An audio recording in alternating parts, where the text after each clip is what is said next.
দিতে হবে দিতে হবে। জিন্দাবাদ জিন্দাবাদ এলাকাবাসীর সমাবেশে সফল করুন সফল করুন আমিরে জামাতের সমাবেশে সফল করুন সফল করুন নাইজি সালামের সমাবেশে সফল করুন নাইজি সালামের।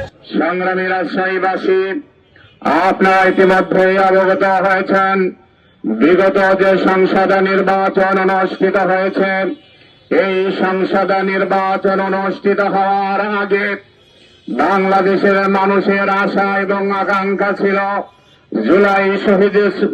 জুলাই সনদ বাস্তবায়ন, জুলাই গণভোট আগে সংগঠিত হবে, এরপর জাতীয় সংসদ নির্বাচন হবে।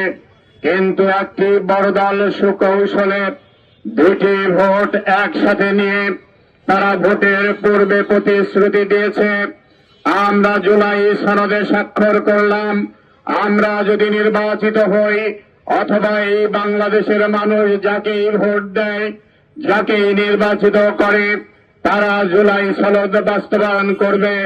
কিন্তু আমরা আজকে লক্ষ্য করছি বর্তমান সরকার ক্ষমতায় আসার পরে বর্তমান প্রধানমন্ত্রী যিনি আজকে লন্ডন থেকে যাদের রক্তের বিনিময়ে এই বাংলাদেশে পা দেওয়ার সুযোগ পেয়েছে, যাদের রক্তের বিনিময়ে এই বাংলাদেশের প্রধানমন্ত্রী হয়েছে, আমরা দেখলাম নির্বাচনের পরে জাতীয় সংসদ যখন অনুষ্ঠিত হয়, যেই জাতীয় সংসদে সরকারের পক্ষ থেকে পত্র দেওয়া ছিল দুইটি শপথ গ্রহণের জন্য, সেদিন তারা জাতীয় সংসদে এমপির শপথ গ্রহণ করেছে, কিন্তু জুলাই সনদ বাস্তবায়নের জন্য যেই শপথ, সেই শপথ তারা গ্রহণ না করে জুলাই শহীদের সাথে গাদ্দারি করেছে।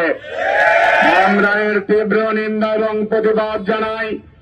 বর্তমান বিরোধী দল বাংলাদেশের জাতীয় সংসদে প্রধানমন্ত্রীকে দৃষ্টি আকর্ষণ করেছেন। প্রধানমন্ত্রী, যাদের রক্তের বিনিময়ে আপনি বাংলাদেশে এসে রাজনীতি করার সুযোগ পাচ্ছেন, যাদের রক্তের বিনিময়ে আপনি প্রধানমন্ত্রী হয়েছেন, আপনি সহ আপনার নেতৃবৃন্দ যারা বিজয়ী হয়েছে, তারা সংবিধান সংস্কারের শপথ গ্রহণ করুন। বরং সংবিধান সংস্কারের শপথ গ্রহণ না করে একের পর এক জাতীয় সংসদে গণবিরোধী আইন তারা পাস শুরু করেছে। আজকে বাধ্য হয়ে বিরোধী দল বাংলাদেশের জনগণকে জাগ্রত করার জন্য, বাংলাদেশের জনগণের পাশে এসে জাতীয় সংসদের সেই বক্তব্য শোনানোর জন্য 11 দলীয় ঐক্যজোট বিভাগীয় কর্মসূচি ঘোষণা করেছে। এই বিভাগীয় কর্মসূচির অংশ হিসাবে সর্বপ্রথম রাজশাহী বিভাগের সমাবেশ আগামীকাল দুপুর 2টায় রাজশাহীর ঐতিহাসিক মাদ্রাসা ময়দানে অনুষ্ঠিত হবে। এই মাদ্রাসা ময়দানে প্রধান বক্তা হিসেবে উপস্থিত থাকবেন বাংলাদেশ জামায়াতে ইসলামীর সংগ্রামী আমির, বর্তমান সরকারের বিরোধী দলীয় নেতা জননেতা ডাক্তার শফিকুর রহমান। উপস্থিত থাকবেন 11 দলের শীর্ষ নেতৃবৃন্দ রাজশাহী সহ রাজশাহী বিভাগের লোকজন নিয়ে রাজশাহীর ঐতিহাসিক ময়দানে বর্তমান সরকার যে গণবিরোধী ভূমিকা পালন করছে তার তীব্র নিন্দা এবং প্রতিবাদ এবং বাংলাদেশের মানুষকে আহ্বান জানাবে যেই ফ্যাসিস্টরা এই বাংলাদেশে তারা দেশ থেকে পালিয়েছে, আজকে যাদের আন্দোলনের ফসল তারা দেশ থেকে পালানোর পরে আজকে এই সরকার এসেছে, আমরা সেই সরকারকে হুঁশিয়ার করে দেব, অতীত থেকে আপনারা শিক্ষা গ্রহণ করুন।